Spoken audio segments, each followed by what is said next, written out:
برائے خوشنودی امام زمان سے بلندتر صلوات۔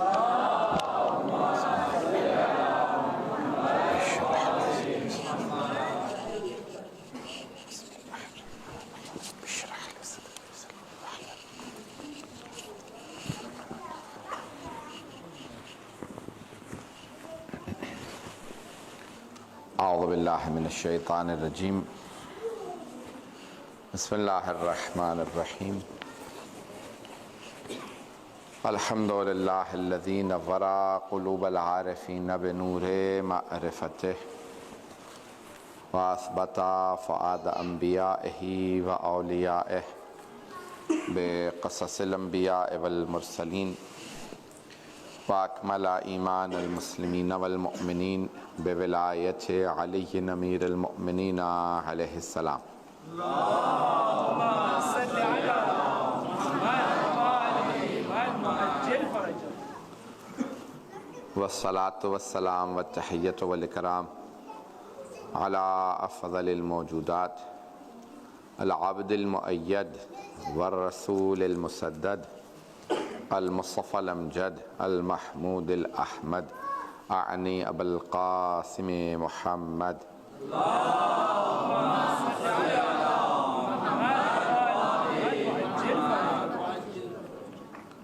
وعلى روحه ونفسه وصاحره ووصيه سید الاتقیاء والاصفیاء مولا الموالی امام المتقین علی بن ابی طالب۔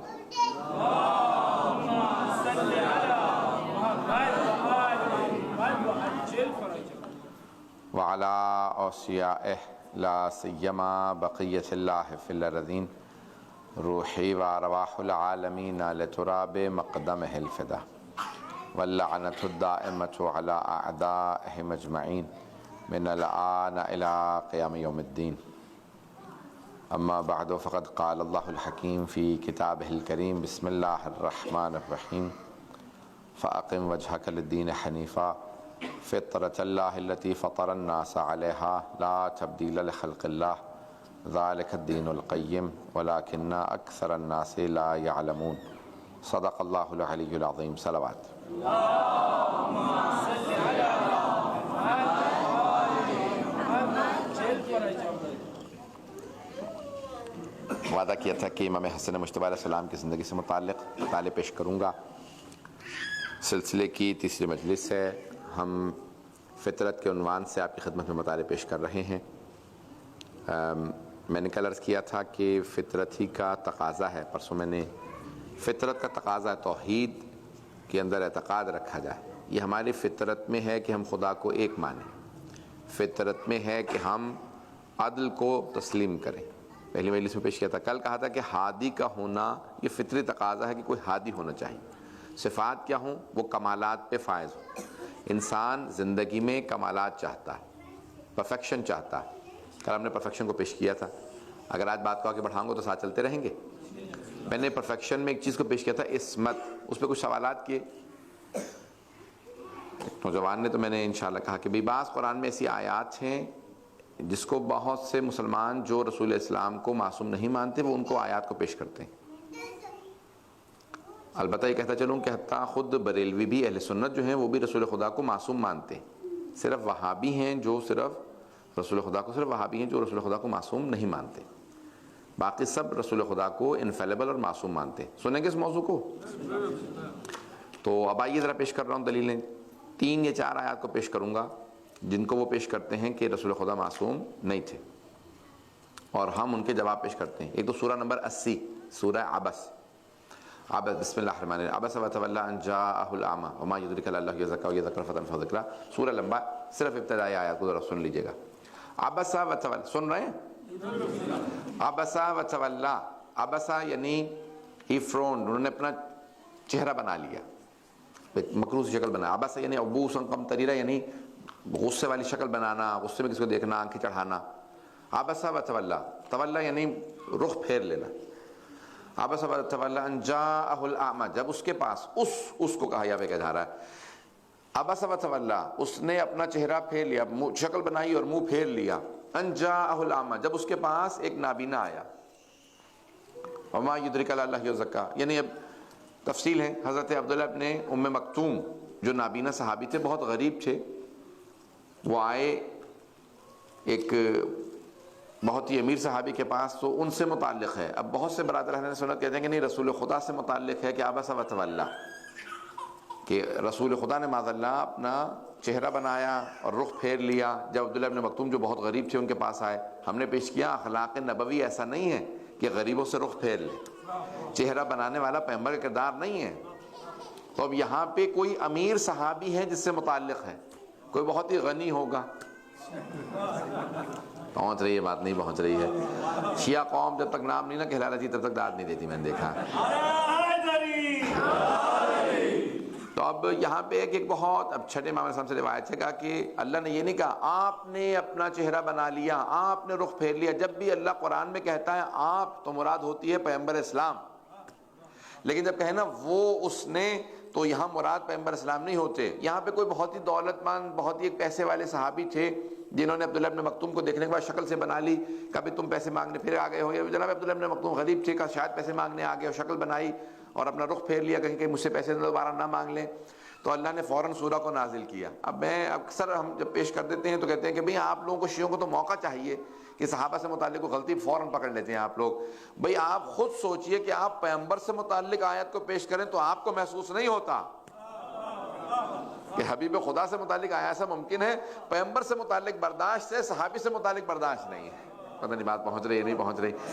بھائی گرامی، اب یہ ایک صحابی سے متعلق ہے جو بہت پیسے والے تھے، جنہوں نے شکل بنائی اور رخ پھیر لیا. اللہ نے کہا کہ وما یدرک لعلہ یزکا یذکر فتنفعہ ذکرہ، اور تمہیں کیسے اندازہ، اسے کہہ دیجئے کہ وہ کیسے جانتا ہے. وما یدرک لعلہ یزکا، کہ بھئی وہ تزکیہ نفس کر کے آیا ہو تو یعنی یہ جو آدمی وہاں پہ شکل بنا کے پیش کر رہا تھا، کہا کہ اور اسے کیسے پتا کہ اس کے پاس تزکیہ نفس نہیں ہے. دوبارہ اس کہہ کے بات ہو رہی ہے، دونوں کی طرف ضمائر پلٹ رہے ہیں. یہاں پیغمبر اسلام سے اگر خطاب ہوتا تو کہتا آپ نے کیوں چہرہ پھیرا، آپ نے کیوں شکل بنائی، آپ نے کیوں اس کی طرف اس طرح سے رویہ اختیار کیا. یہ مسلسل پورے سورہ کے اندر بار بار اس کی طرف اشارہ کر کے نا ہی کہہ کے اشارہ کرنا اس بات کی علامت ہے یہ پیغمبر سے خطاب نہیں ہے. نازل قرآن پیغمبر پہ ہوا ہے، خطاب کسی اور سے. تو اب ہمیں ائمہ علیہ السلام ہی نے جواب بتانا ہے. سورہ بحار الانوار 110 جلدوں پہ ہے، 110 جلدوں پہ ہے بحار الانوار. احادیث جمع ہے. علامہ محمد باقر مجلسی نے 4,95,000 احادیث جمع کی ہیں. کہنا بہت آسان ہے، پڑھنا ہی اتنا مشکل ہے تو جمع کرنا تو کتنا مشکل ہوگا. تو انہوں نے ایک پوری جلد لکھی ہے جو ہم پہ آیات مشکلات کی ائمہ سے تفسیر کو پیش کیا ہے. وہ آیات کہ جن کی اگر ائمہ اہل بیت تفسیر نہ بتائیں تو کسی کو تفسیر پتہ ہی نہ چلے. پتہ نہیں بات ہے یا نہیں ہے. تو انہوں نے وہاں پہ تمام آیات کا ائمہ کی زبانی جواب پیش کیا ہے. اب میں تفصیل میں نہیں جاؤں گا، 2 آیات اور پیش کر رہا ہوں اس بات پہ کہ ہم ائمہ علیہ السلام کے رسول خدا کو اور ائمہ کو معصوم مانتے. 2 آیات جلیلی پیش کر دوں. سورہ فتح ایک اور ہے، سورہ نمبر 48 کہ بسم اللہ الرحمن ان فتحنا لک فتحا مبینا، بے شک ہم نے آپ کو فتح مبین عطا کی، کھلی ہوئی اوپن وکٹری ہم نے آپ کو دی. ان فتحنا لک فتحا مبینا، ہم نے آپ کو اوپن. کہاں پہ ہے یہ؟ صلح حدیبیہ کے وقت. بھائی صلح ہو گئی ہے لیکن اللہ کہہ رہا ہے کہ وہاں فتح مبین عطا کی ہے. پتہ نہیں توجہ ہے یا نہیں. اور جبکہ وہاں پہ بہت سے صحابہ رسول خدا پہ شک کر رہے تھے. صحیح بخاری اٹھا کے دیکھیں، ایک صحابی کہتے ہیں مجھے حدیبیہ سے پہلے بھی شک ہوتا تھا لیکن اتنا کبھی رسول خدا کی نبوت پہ شک نہیں ہوا جتنا حدیبیہ میں ہوا. یہ کیا کر کے آ گئے؟ صلح کر کے آ گئے.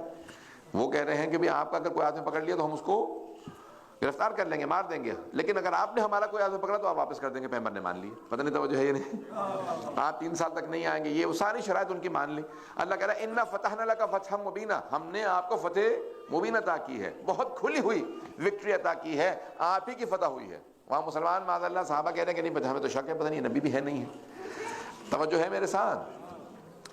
وَيَغْفِرُ لَكَ اللَّهُ ذنبک ما تقدم من ذنبک وما تؤخر، جو بھی اللہ آپ کے پچھلے اگلے سارے گناہ اللہ معاف کر دے گا. اب یہ یہاں پہ اس کو پیش کرتے ہیں کہ ما تقدم من ذنبک وما تأخر، جو پچھلے ہیں گناہ اور جو آئندہ کے وہ سب اللہ معاف کر دے گا. وہ کہتے ہیں گناہ ہیں تو معاف کر دیے نا، گھبرا گئے؟ قرآن ہے نا. ما تقدم من ذنبک وما تأخر، جو پچھلے گناہ ہیں وہ بھی معاف اور اگلے گناہ آپ کے معاف. ابھی جو گناہ کیے ہی نہیں اللہ پہلے سے گارنٹی دے رہا ہے. تو کہہ رہے ہیں اس کا مطلب ہے پیغمبر کے گناہ تھے نا، تبھی تو اللہ کہہ رہا ہے کہ بھئی پیغمبر جو آپ گناہ کریں گے اللہ آپ کو گناہ معاف کر دے گا۔ تو اب چھٹے امام سے پوچھا کہ مولا یہ آیت وہ پیش کرتے ہیں کہ رسول خدا معصوم نہیں تھے، اور کہتے ہیں یہاں پہ اللہ کہہ رہا ہے اگلے پچھلے گناہ اللہ معاف کر، سن رہے ہیں، اگلے پچھلے گناہ معاف کر دے گا۔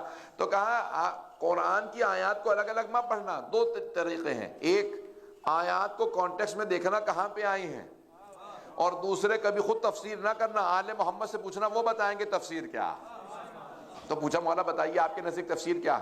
کہا کہ اللہ کہہ رہا ہے اِنَّا فَتَحْنَا لَكَ فَتْحًا مُبِينًا، ہم نے آپ کو فتح مکہ پہ نہیں کہا، توجہ ہو، جنگ میں نہیں کہا، صلح حدیبیہ پہ کہا۔ کس سے ہوئی تھی صلح حدیبیہ؟ صلح ہوئی تھی مکے والوں سے، ان کے نزدیک پیغمبر گنہگار تھے، وہ کہتے تھے ہمارے بتوں کو توڑ رہا، یہ بتوں کا توڑنا بہت بڑا گناہ ہے۔ اللہ کہہ رہا ہے میرے حبیب یہ جو کہہ رہے ہیں نا کہ پچھلے گناہ اور آئندہ اگلے کیا مطلب؟ فتح مکہ پہ آپ سارے بت گرا دیں گے، وہ جو پہلے بت توڑے تھے ان کے نزدیک گناہ، آئندہ بھی آپ گناہ کرنے والے ان کے نزدیک، لیکن سارے دل صاف ہو جائیں گے، میں آپ کو ایسی فتح دوں گا یہ آپ کے سامنے سارے جھک جائیں گے۔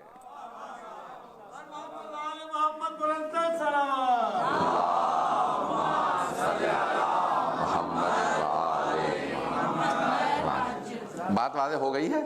اور وضاحت کی ضرورت ہے یا اور وضاحت؟ آگے بڑھ جاؤں، کچھ لوگ ہاں ہوں کریں گے تو مجھے پتہ چلے گا کہ آگے بڑھ جاؤں، اور مزید وضاحت کی ضرورت تو نہیں ہے۔ یہاں پہ معصوم فرماتے ہیں کہ یہاں ان کے نزدیک جو پیغمبر کے گناہ تھے کہ وہ جو بتوں کو توڑا تھا، اللہ نے کہا کہ وہ سب معاف ہو جائیں گے، ان کے سب دلوں کو یا تو مسلمان ہو جائیں گے یا ان کی جرأت ہی نہیں ہوگی، ہم نے آپ کو ایسی فتح عطا کی ہے، ان کی ضرورت ہی نہیں ہوگی کہ آپ سے کہیں کہ آپ نے گناہ کی، پہلے کہتے ہیں نا ہمارے بتوں کو توڑتے ہو، ان کا عذاب آئے گا، تم پہ بھی آئے گا، تمہاری وجہ سے ہم پہ بھی آ جائے گا بتوں کا عذاب۔ اللہ کا عذاب انہیں پتہ نہیں تھا، لیکن بتوں کا عذاب آ جائے گا، آپ پہ بھی آئے گا اور ہم پہ بھی آ جائے گا آپ کی وجہ سے، تو یہ آپ نے بہت بڑا گناہ کیا، بتوں کو آپ غلط کہتے ہیں، توڑتے ہیں۔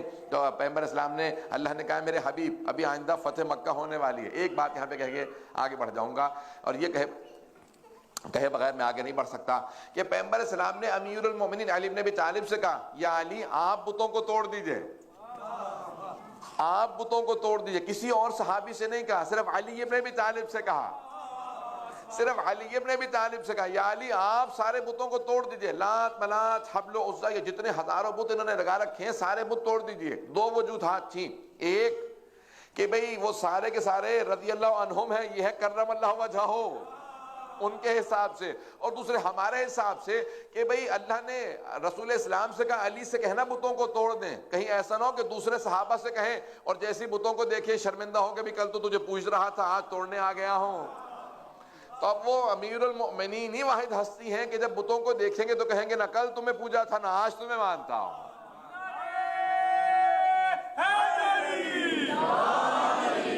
اور فرما رہے ہیں عزیزان گرامی، اب یہ دو آیات ہیں، ایک آیت اور پیش کروں گا اگر سنیں گے، کہ جس کو پیش کیا جاتا ہے کہ معاذاللہ پیغمبر اسلام معصوم نہیں تھے، اگر سنیں گے تو میں انشاءاللہ وضاحت کرتا آگے بڑھ جاؤں۔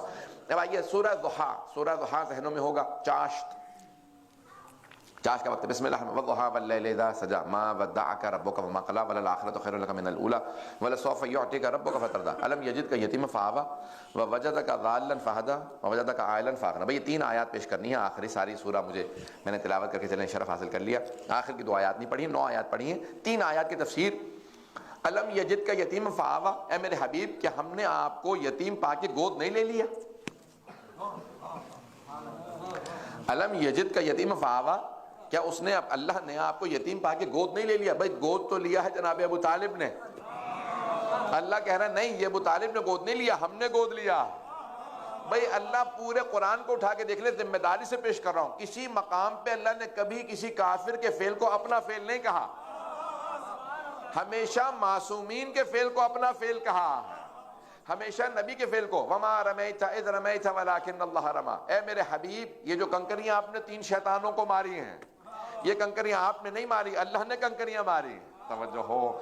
اللہ نے ہمیشہ یہ جو وما ان الذین یبایعونک یبایعون اللہ ید اللہ فوق، اے میرے حبیب یہ جو لوگ آپ کی بیعت کرتے ہیں یہ آپ کی بیعت نہیں کر رہے، یہ اللہ کی بیعت کر رہے ہیں۔ جب بھی چاہا اللہ نے تو نبی کے فعل کو اپنا فعل کہا ہے۔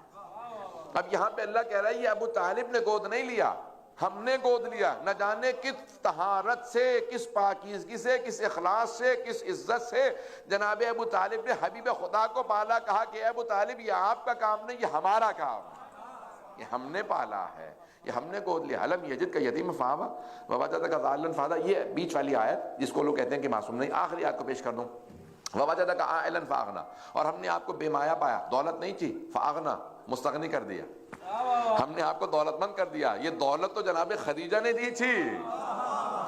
اللہ کہہ رہے ہیں یہ خدیجہ نے دولت نہیں دی, ہم نے دولت دی ہے. اب سوچئے جناب خدیجہ کا مقام کیا ہے, وہ ساری دولت اسلام پہ قربان کر دیں. اللہ کہے یہ دولت آپ نے قربان نہیں کی, اے خدیجہ یہ ہم نے قربان کی ہے دولت, یہ ساری دولت ہم نے قربان کی. عزیزان گرامی, کسی کا فعل اتنا بلند ہو. اب سمجھ میں آیا کہ جناب فاطمہ الزہرا کیوں دی جناب خدیجہ کو اللہ نے. میں توجہ ہو, سورہ میں ایک آیت پیش کیے بغیر آگے نہیں بڑھ سکتا. عزیزان گرامی, سورہ رحمان سے چند آیات کو پیش کر رہا ہوں کہ هل جزاء الاحسان الا الاحسان, کیا نیکی کا بدلہ, احسان کا بدلہ سوائے احسان کے اور کچھ ہو سکتا ہے؟ فبأي آلاء ربكما تكذبان, کیا ہو گیا جنوں, اے انسانوں, کہ تم اپنے رب کی کس کس نعمت کو جھٹلاؤ گے. اللہ کہہ رہا ہے هل جزاء الاحسان الا الاحسان. اب محسن اسلام کون ہے؟ جناب خدیجہ, جناب ابو طالب. انہوں نے دین پہ احسان کیا, اللہ کے دین پہ انہوں نے احسان کیا ہے, دین پہ احسان کیا. محسن اسلام ہے جناب ابو طالب, محسنہ اسلام ہے جناب خدیجہ. اللہ کہہ رہا ہے هل جزاء الاحسان الا الاحسان, کیا احسان کا بدلہ سوائے احسان کے اور کچھ ہو سکتا ہے؟ اے ابو طالب, آپ کے پاس جو کچھ تھا, سردار تھے نا, سردار تھے, بنی ہاشم کے قریش کے سردار تھے. کہ ابو طالب, آپ کے پاس جو کچھ تھا آپ نے قربان کر دیا, سرداری قربان کر دی. کس پہ؟ میرے حبیب پہ, میرے دین پہ. میں آپ کی ان تمام قربانیوں کے بدلے, اے ابو طالب, جو میرے خزانے میں سب سے انمول ہے وہ علی ہے, میں اپنا علی آپ کو دوں گا. اے خدیجہ, آپ کے پاس جتنی دولت تھی, ملیکۃ العرب تھی, آپ نے ساری دولت میرے حبیب پہ قربان کر دی, میرے دین پہ قربان کر دی. آپ کی دولت کے بدلے میں جو سب سے انمول بیوی میرے پاس ہے وہ فاطمہ ہے. اے خدیجہ, میں اپنی فاطمہ آپ کو دوں گا. فبأي آلاء ربكما تكذبان. اس کے بعد اللہ فرماتا ہے مرج البحرین یلتقیان بینہما برزخ لا یبغیان فبأي آلاء ربكما تكذبان یخرج منہما اللؤلؤ والمرجان. کوكب دری اٹھا کے دیکھیں, امام جعفر صادق کی حدیث ہے, آپ فرماتے ہیں یہاں پہ اللہ نے کہا کہ ان آیات کے فوراً بعد اللہ نے کہا کہ هل جزاء الاحسان الا الاحسان. مرج البحرین یلتقیان کا دو سمندر ہیں جو ساتھ ساتھ چل رہے ہیں, بینہما برزخ لا یبغیان, ان کے درمیان میں ایک ایسی برزخ ہے کہ نہ یہ سمندر ختم ہوتا ہے نہ وہ سمندر ختم ہوتا ہے, دونوں باقی رہتے ہیں, ایک نہیں ہو جاتے. توجہ ہو, کہ ان دو سمندروں سے مراد علی و فاطمہ ہے, برزخ سے مراد رسول اسلام ہے. کہ ان سے دو موتی حاصل ہوتے ہیں, یخرج منہما اللؤلؤ والمرجان, ایک سبز ہے دوسرا سرخ ہے, جو سبز ہے وہ حسن ہے, جو سرخ ہے وہ حسین ہے.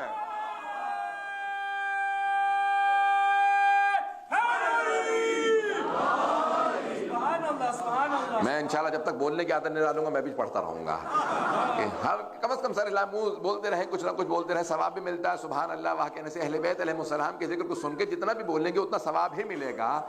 تو بولتے رہیے گا میرے ساتھ. عزیزان گرامی, اب یہاں اللہ نے پنجتن کا تذکرہ کیا. وسط کی آیت کو پیش کر رہا ہوں, سورہ ضحیٰ کی. الم یجد کا یتیما فآویٰ ووجدک ضالا فہدیٰ ووجدک عائلا فاغنیٰ.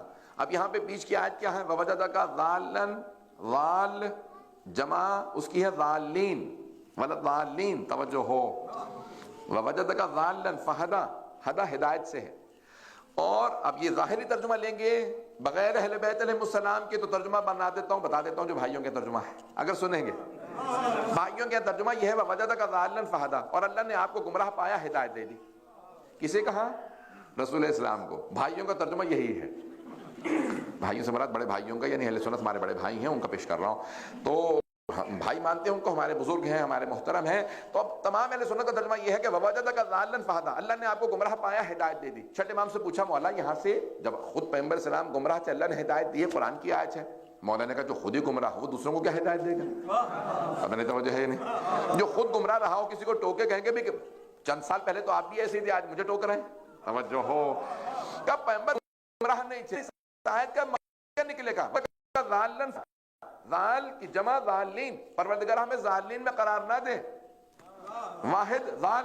تو کب یہاں ترجمہ کیا کیجئے گا آپ؟ ضال سے کیا مراد ہے؟ مولانا نے فرمایا ضال کے ایک معنی نہیں ہے, کئی معنی ہیں. ایک معنی ہے گمراہ کے, ایک ہے گمنام کے. الحکمت ضالۃ المؤمن اینما تجدوہ خذوہ، حکمت، دانائی، علم مومن کی گمشدہ چیز ہے، جہاں پاؤں سے لے لو۔ حکمت و دانائی بھی گمشدہ چیز ہے، گمشدہ کو بھی رال کہا جاتا، پتہ نہیں توجہ ہے یا نہیں، گمنام کو، گمراہ کو، گمشدہ کو، سب کو ضال کہا جاتا ہے۔ کہ یہاں پہ گمراہ نہیں کہہ سکتے، گمشدہ نہیں کہہ سکتے، گمنام۔ اے میرے حبیب، آپ کو کوئی نہیں جانتا تھا، فہدا، اللہ آپ کے پوری دنیا میں نام کو ہدایت دے گا شہرت کی طرف، سب سے زیادہ رکھا جانے والا نام آپ کا نام ہوگا۔ آج اٹھا کے دیکھیے ورلڈ اسٹیٹسٹکس کے اندر کہتے ہیں دنیا میں سب سے زیادہ فرسٹ نیم محمد ہے، اس کے بعد علی ہے۔ جب جناب عبد المطلب سے پوچھا عبد المطلب نام کیا رکھا ہے پوتے کا، تو جناب ابو طالب پشت پہ کھڑے تھے، جناب عبد المطلب کے ہاتھوں میں جناب عبد المطلب کی جناب رسالت مآب تھے، توجہ تو ہے نا میرے ساتھ؟ تو اب سارے افراد جمع تھے، سب نے کہا میں نے اپنے بچے کا نام رکھا عبد العزیٰ، کسی نے کہا عبد الحیب، سارے کے سارے بتوں پہ نام رکھ دیے، یہ بت کا بندہ، یہ اس بت کا بندہ۔ جناب عبد المطلب سے پوچھا کہ آپ نے نام کیا رکھا ہے؟ جناب عبد المطلب ایک مرتبہ کچھ دیر کے لیے گھبرائے، کیوں؟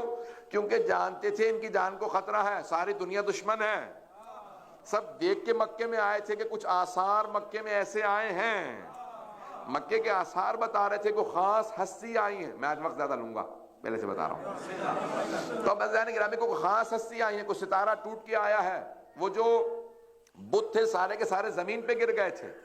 اٹھا کے دیکھیں اصول کافی، حیات القلوب، بحار الانوار، حق الیقین، تمام کتابیں اٹھا کے دیکھیں، مورخین نے لکھا 1000 سال سے شیراز میں، ایران میں آگ جلی ہوئی تھی، آتش پرست زرتوش فائر ورشپرز 1000 سال سے آگ بجھنے نہیں دے رہے تھے، ایک لحظے میں بجھ گئی۔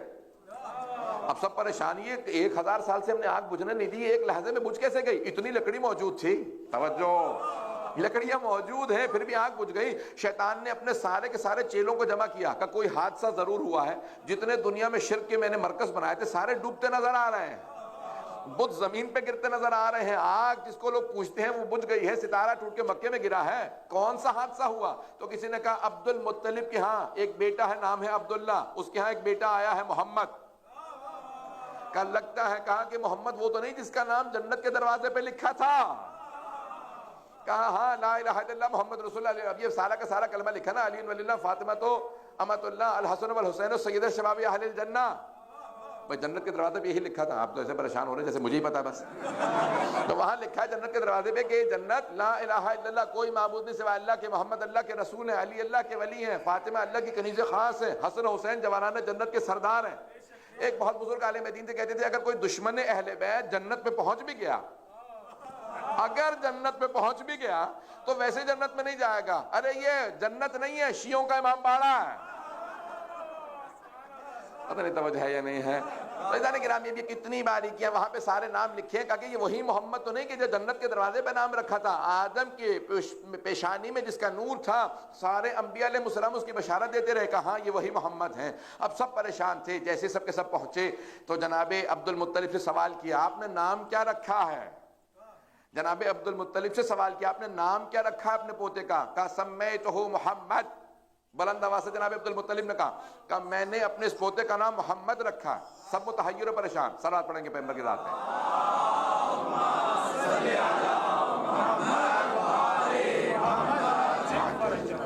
کہا آپ نے نام محمد کیوں رکھا؟ آج تک دنیا میں کسی کا نام محمد نہیں ہے۔ کہا 2 وجہ سے، محمد اسے کہتے ہیں جس کی تعریف زیادہ ہو۔ میں 2 چیزیں دیکھ رہا ہوں، ایک اس کی تعریف بہت زیادہ ہوگی، دوسرے یہ نام بہت زیادہ رکھا جائے گا۔ بھئی لوگ کہتے ہیں پیغمبر کے پاس علم غیب نہیں تھا، یہاں تو دادا بھی بتا رہے ہیں کیا ہونے والا ہے۔ کہ میں دیکھ رہا ہوں کہ کائنات میں یہ نام بہت زیادہ رکھا جائے گا، ان کی تعریف بہت زیادہ ہوگی۔ سب نے ٹوکا لیکن کہا کہ نہیں، کسی کا بھی نام نہ ہو مجھے پرواہ نہیں ہے، اسی کا نام محمد ہے۔ پتہ نہیں توجہ ہے یا نہیں؟ پوچھا جناب آمنہ سے آپ نے نام کیا رکھا ہے؟ دادا نے نام رکھا محمد کا، میں نے نام احمد رکھا ہے، دونوں ہی ہم سے ہے، دونوں ہی تعریف سے نام ہیں۔ کہ میں نے نام احمد رکھا ہے، جب انہوں نے محمد رکھ دیا تو آپ نے احمد کیوں رکھا؟ کہ مجھے اسی کی بشارت ہوئی۔ پتہ نہیں توجہ ہے یا نہیں؟ تو انہیں اس نام کی بشارت تھی، مجھے اس نام کی بشارت ہے۔ تو اللہ کہتا ہے آسمانوں میں نام احمد ہے، زمین پہ نام محمد، میں نے تمام گزشتہ کتابوں میں نام احمد بتایا۔ اب میں کل پیش کروں گا امام رضا علیہ السلام کا مناظرہ، تو اس میں تفصیل سے، چلیے آج ایک جملہ سن لیجئے۔ اب بائبل وغیرہ کے اندر نام احمد آپ عبرانی میں جو اوریجنل پرانی لیٹن کے اندر تلاش کریں گے تو آیا ہے پیراکلیٹی، پیراکلیٹی نام آیا ہے، اور فارقلیتا عربی میں بنتا ہے، جس کا ترجمہ کریں تو بنتا ہے احمد. آپ لوگوں نے ایسے گھبرا کے سنا ہے، فارقلیتی یعنی احمد، تب ترجمہ کریں گے عربی میں تو احمد بنتا ہے. عزیزان گرامی، تمام مقدس کتابوں میں حبیب خدا کا تذکرہ آیا ہے.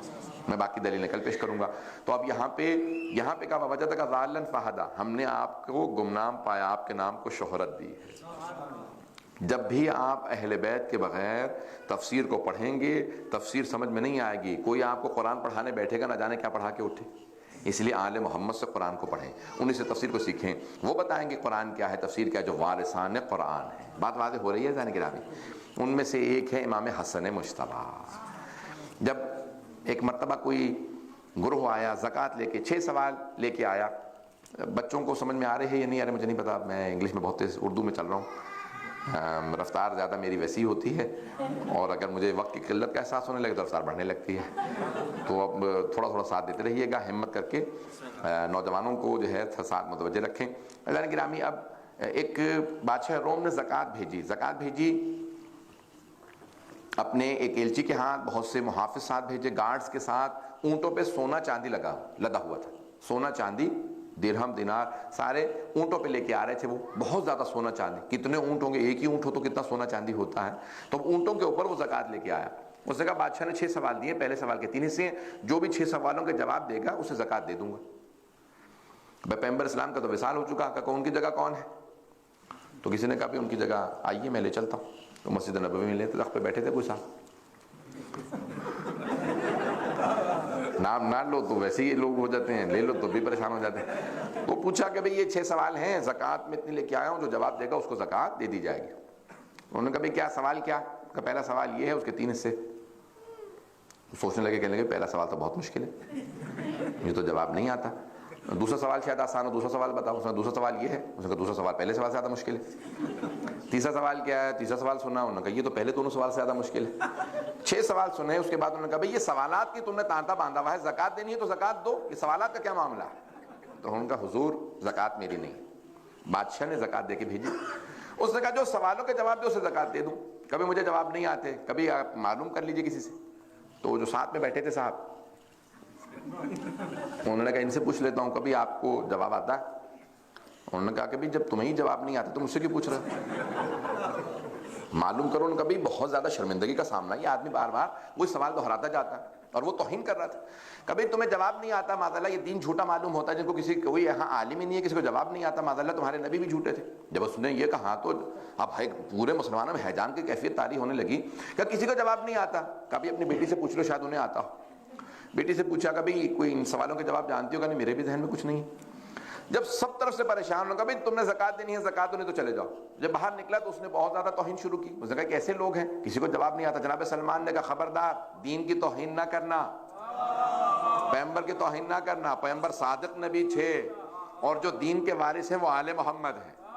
کہا لیکن وہ ہیں کہاں کہ سوالوں کے جواب نہیں دے رہے. کہا آپ میرے ساتھ میں اس در پہ لے چلوں جہاں ہر مشکل کی مشکل کشائی ہوتی ہے. بولنا تو اسی جانتے ہیں ماشاءاللہ، کچھ لوگ بولنا جانتے ہیں ماشاءاللہ. اب عزیزان گرامی ایک مرتبہ جناب سلمان لیے اور سب کو لے کے چلے. کہا میرے ساتھ چلو، میں اس در پہ لے چلتا ہوں. آئے جانے کے بعد جناب سیدہ کے دروازے پہ، جناب امیر کے دروازے پہ دستک دی. جیسے دستک دی اندر سے جناب خاتون جنت نے آواز دی. کہا سلمان کیا معاملہ ہے؟ اب وہ بہت پریشان ہوا. کہا نہ دروازہ کھولا نہ کوئی باہر آیا، یہ خاتون بغیر دیکھے نام سے کیسے پکار رہی ہے؟ بغیر دیکھے. کہا سلمان کیا معاملہ ہے؟ تو جناب سلمان نے کہا بی بی اسلام پہ وقت آن پڑا ہے، امیر المومنین سے کہیں کہ تشریف لائیں، جوابات دیں. کیا وہ باغ میں کام کرنے گئے؟ وہ باغ میں کام کرنے گئے ہیں. کہا پھر ہم وہیں چلتے ہیں. اب وہ آدمی کہنے لگا کہ بھئی سنو، سوچ لو، جو تخت پہ بیٹھا تھا وہ جواب نہیں دے سکا، وہ جو باغ میں کام کر رہا اسے جواب آتا ہوگا. کہا تم نہیں جانتے، وہ علی ہے. یہ جناب سلمان سے معرفت سے. کہا وہ علی ہے، ساتھ تو چلو. اب ایک مرتبہ آیا، آنے کے بعد دیکھا، اس نے کہا کہ ٹھیک ہے چلو، بے کو علی ہوں گے.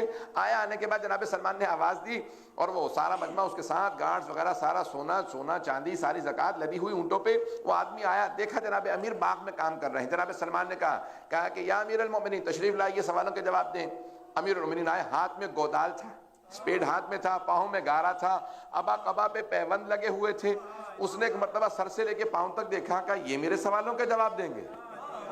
جناب سلمان نے کہا یہی علی ہیں. کہا یہی میرے سوالوں کے جواب دیں گے؟ سر سے لے کے پاؤں تک دیکھا. مولانا نے کہا نہیں، میں تیرے سوالوں کے جواب نہیں دوں گا. وہ جو سامنے بچہ کھڑا ہے نا، امام حسن کی طرف اشارہ کر کے کہا کہ وہ جو سامنے بچہ کھڑا ہے وہ تیرے سوالوں کے جواب دے گا. وہ ایک مرتبہ آگے بڑھا، امام حسن نے مجتبیٰ کو دیکھا، 7 برس کے تھے. کہا یہ تو چہرے سے ہی معصوم لگ رہے ہیں. معصوم انوسنٹ کے معنی میں کہا بھئی یہ تو چہرے سے بہت زیادہ معصوم ہے، انوسنٹ ہے، بالکل عجیب و غریب چہرہ ہے کہ کہیں ہیبت و جلال ہے، نور ہے. یہ تو معصوم سا بچہ ہے، سوالات تو بہت مشکل ہیں، یہ بچہ میرے سوالوں کے جواب دے لے گا؟ جناب سلمان سے کہا. امام حسن نے مجتبیٰ نے کہا تو سوال پہلے کرے گا، میں جواب پہلے دوں.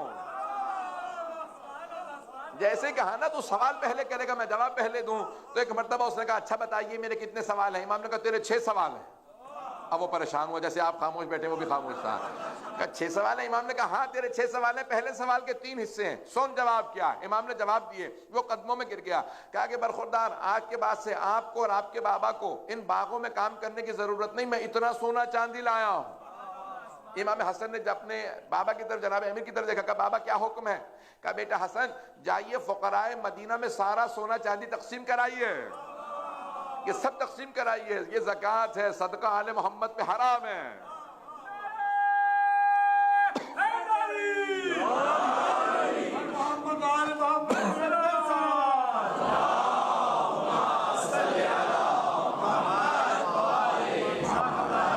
توجہ فرما رہے ہیں نہیں کرام؟ ایک مرتبہ امام حسن نے مجتبیٰ گئے، سب سارا کہا آؤ میرے ساتھ آؤ، سونا چاندی. اب وہ پریشان کھڑا جناب سلمان سے کہتا کہ مجھے کچھ سمجھ میں نہیں آ رہا، اتنی دولت آنے کے بعد سب تقسیم کر دینے کچھ نہیں چاہیے؟ کہ مجھے کچھ سمجھ میں نہیں آ رہا. نہ وہ باپ سمجھ میں آیا نہ یہ بیٹا. جناب سلمان نے کہا تو سمجھ بھی نہیں سکتا، میں آج تک نہیں سمجھا.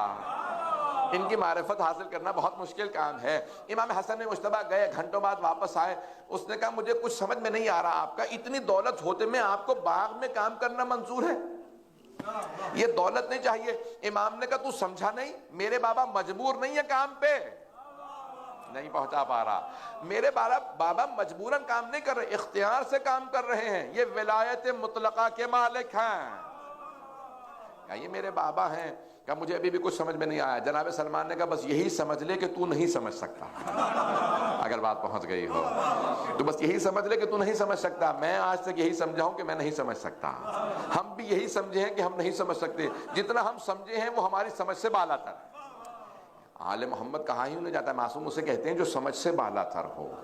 میں جانے گرامی اس نے ایک مرتبہ امام کے قدموں کو چوم کے کہا، امام حسن مجتبیٰ کے قدموں کو چومنے کے بعد کہا میں گواہی دیتا ہوں اگر روئے زمین پہ کوئی حجت خدا ہے تو وہ یہی بچہ ہے جو ہر سوال کا جواب جانتا ہے، دولت کی لالچ نہیں رکھتا، سونے چاندی سے کھیلنا پسند نہیں کرتا، لوگوں میں تقسیم کر دیتا. پتہ نہیں بات پہنچا پا رہا ہوں یا نہیں. اس نے کہا کہ میں ان کی عظمت کی گواہی دیتا ہوں. جانے گرامی ہم ایسوں کو امام مانتے ہیں. میں ایک اور واقعہ پیش کرنا چاہ رہا ہوں. اگر میں نے کہا تھا پرفیکشن کے ہم ماننے والے ہیں جن کے اندر کمال پایا جاتا ہے ایسا کہ نہیں ہے؟ فطرت یہی ہے، انسان کمال کی طرف رغبت رکھتا ہے. ائمہ میں کمال ہے. انسان اگر بچے کو بھی دیکھتا ہے نا اس میں کمال پایا جاتا ہو. 4 برس کے 3 یا 4 برس کے امام حسن مجتبیٰ پیغمبر کے زانوں پہ تشریف فرما ہے. مسجد نبوی ہے، تمام صحابہ کا مجمع ہے، پیغمبر تعارف کروا رہے ہیں یہ میرا بیٹا حسن ہے. اگر کبھی بھی تم نے عقل کو مجسم دیکھنا ہو تو میرے بیٹے حسن کو دیکھ لو. میرے بیٹے حسن کو دیکھ لو. عقل کو مجسم دیکھنا ہو. If you want to see wisdom in a body, then look at Hassan Mujtaba. Wisdom in body is Hassan himself. He is living wisdom. He is living intellect. حضرت گرامی پیغمبر نے تعارف کروایا. ابھی گفتگو کر ہی رہے تھے کہ لوگ کبھی سوال جو کرنا ہو میرے اس نواسے سے کرو. اب سوالات تو آپ کو پتہ ہی ہے مسلمانوں کی کیسی عادت تھی. جناب امیر المومنین نے کہا سلونی قبل ان تفقدونی، جو پوچھنا ہے پوچھ لو. تو کسی نے کہا یا علی بتائیے میرے ہاتھ میں کیا؟ مولا نے کہا وہی ہے جو تو نے بھی جیب سے نکال کے ہاتھ میں رکھا. دوسرے نے کہا یا علی میرے سر میں بال کتنے ہیں؟ مولا نے کہا کہ اگر بتا بھی دوں تو تصدیق کس سے کروائے گا؟ کنفرمیشن کون کرے گا؟ کون تیرے بالوں کو بیٹھ کے گن کے بتائے گا اتنے ہی بال ہیں جتنے علی نے بتائے؟ لیکن ایک بات یاد رکھ، تیرے سر کے ہر بال میں شیطان ہے. کون تھا؟ سعد بن ابی وقاص تھا. اور کہا وہ جو تیرے گھر میں بچہ پل رہا ہے نا وہ میرے بیٹے کا قاتل ہے، عمر سعد. اس کا باپ تھا جس نے سوال کیا میرے سر میں بال کتنے ہیں. کسی نے سوال کیا، کہا یا علی بتائیے میں آج کیا کھاؤں گا؟ مولا نے کہا تو آج پھر ہی نہیں کھائے گا، دودھ چاول کھائے گا. اس نے کہا بس یہی نہیں کھاؤں گا. مولا نے کہا میں نے جب کہہ دیا اللہ نے تیری تقدیر میں لکھ دیا، آج تو دودھ چاول ہی کھائے گا. اس نے کہا پھر مجھے بھی ضد ہے میں دودھ چاول ہی نہیں کھاؤں گا. نام نہ کہلائیے گا. پہنچ تو رہے نا. تو اب وہاں سے باہر نکلے, گھر آئے, فوراً گھر آنے کے بعد بیوی سے پوچھا بھائی کیا پکا ہے؟ کہا دودھ چاول ہے. کہا محلے میں سے کسی اور سے کچھ مانگ کے لیا, دودھ چاول نہیں کھاؤں گا. بیوی نے بہت دیر بعد واپس آئے, کہا کیا بات ہے اتنی دیر سے کیوں آئی ہو؟ کہا بھئی جہاں جس گھر پہ جا رہی ہوں وہ کہتے ہیں دودھ چاول ہی پکے ہیں. مدینے سے باہر نکلا, کہ دودھ چاول سے ضد ہے آج, کچھ ہو جائے. نہیں کہا مسئلہ کیا ہے؟ کہا تجھے نہیں بتا سکتا, دودھ چاول نہیں کھاؤں گا. گھر سے باہر نکلا, دور سے قافلہ آتا دیکھا, مدینے کو قافلہ گزر رہا تھا. قافلے والوں رک جاؤ, کچھ کھانے کو ہو تو دے دو. انہوں نے کہا دودھ چاول ہے. کہا نہیں کسی سے پوچھو, شاید روٹی کا ٹکڑا ہو, کچھ ہو دے دو, مجھے دودھ چاول نہیں کھانا. انہوں نے سب سے پوچھا کہ کسی کے پاس کچھ اور کھانے کو ہے؟ کہا کچھ نہیں ہے, کھانا ختم ہو چکا ہے, صرف دودھ چاول ہی باقی ہیں. کہا نہیں یہ نہیں کھاؤں گا. جانے لگا, انہوں نے کہا نہیں رک جا, تو نے پوچھا کیوں تھا؟ کہا بھئی میں بھوکا تھا. کہا پھر کھانا نہ کھانا ہماری توہین ہے, ہم سے مانگنے کے بعد تو کچھ نہیں کھا رہا. انہوں نے مار مار کے اسے دودھ چاول کھلایا. جیسے ہی مدینے واپس پہنچا, سامنے سے علی بن ابی طالب آ رہے تھے. جیسے ہی مولا کو آتا دیکھا, فوراً راستہ پلٹنے لگا. مولا نے آواز دے کے کہا کہ کیا بات ہے, کیا کھا کے آیا؟ اس نے کہا کہ میں نے دودھ چاول نہیں کھائے. مولا نے کہا نہیں جھوٹے, تو نے دودھ چاول بھی کھائے اور مار بھی کھائی ہے. اگر بات پہنچ رہی ہو, اگر میری مان لیتا تو صرف دودھ چاول کھاتا, مار نہ کھاتا. میرے بغض کی وجہ سے مار بھی کھا کے آیا. میری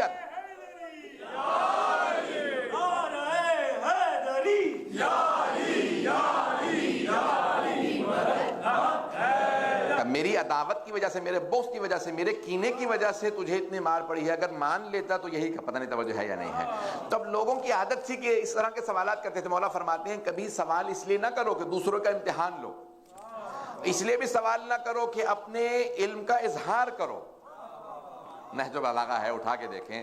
کچھ لوگ سوال کرتے ہیں, لوگوں کو پتہ چلے میں کتنا قابل ہوں, اتنا مشکل سوال میں نے کیا, لوگ بس 10 سال تک کہیں گے کہ واقعی بڑے مشکل سوالات کرتا ہے.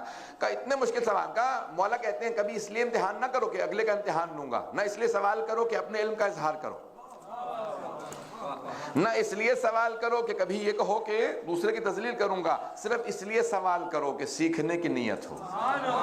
تو اب پیغمبر, میں نے یہ سارا اس لیے پیش کیا کہ پیغمبر اسلام نے کہا میرے بیٹے حسن سے سوال کرو, گود میں آغوش میں لے رکھا ہے, 3 یا 4 برس کے ہیں. اب آپ کو پتہ ہے مسلمانوں کے سوالات کیسے, سب اپنے اپنے سوالات کرنے لگے.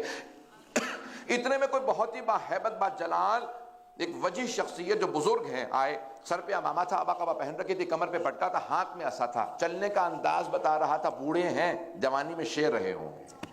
ایک مرتبہ آئے, آنے کے بعد کہا یا رسول اللہ کچھ سوالات ہیں, کئی دنوں سے مجھے تنگ کر رہے ہیں, میں اپنی زبان میں پوچھوں گا. آپ تو ایسے خاموش ہیں جیسے میں آپ سے پوچھ رہا ہوں, میں آپ سے کوئی سوال نہیں ہے بھائی.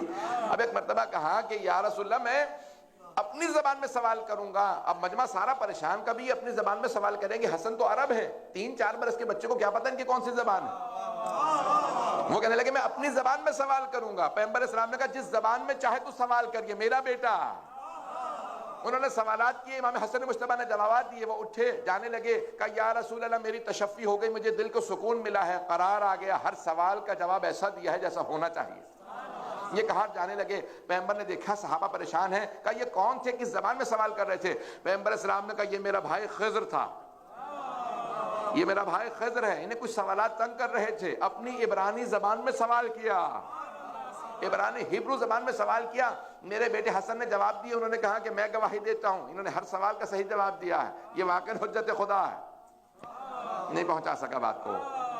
میں راستے میں بچوں کو واقعہ سنا رہا تھا جناب خضر کا, جناب موسیٰ کا, ہے نا جناب موسیٰ خضر کا واقعہ. اللہ نے صاحب کتاب ہیں جناب موسیٰ, صاحب کتاب توریت ان کے پاس آئی, صاحب امت, صاحب شریعت, فرعون کو شکست دینے والے. جب جناب موسیٰ کو سیکھنا ہو تو اللہ جناب خضر کے پاس بھیجے, لیکن جب جناب خضر کو سیکھنا ہو تو حسن مجتبیٰ کے پاس آئے.